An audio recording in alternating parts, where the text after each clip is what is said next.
Okay, guys, so my Boxycharm was late this month, and when it came in this Ipsy box, which really threw me for a loop. And then I remembered they're doing this whole same great subscription you know and love, now with more perks than ever. They're joined together, okay?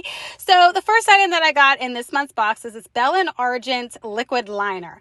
I'm not excited about this at all, guys. I really can't use these very well. I'm sure it's very good for people who can actually use it, but that's not me. Then I got this Milk Makeup Rise Mascara. Now, this item I'm very excited about because I need to get a good mascara, and I was waiting for one in my box, and here it is, guys. There's what the wand looks like, so I'm very excited about this one.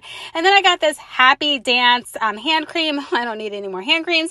Then I got this BYROD New York. I don't know. It's some kind of pear serum. I don't know if I'm going to use it or not. We'll have to see. Then I got this Cab Cosmetics Bronzed Babe Glow Powder. I mean, I'm sure this stuff is awesome, but I have so much powder like this, guys. I just don't need any more. Guys, this was my Boxycharm / Ipsy base box for the month of April.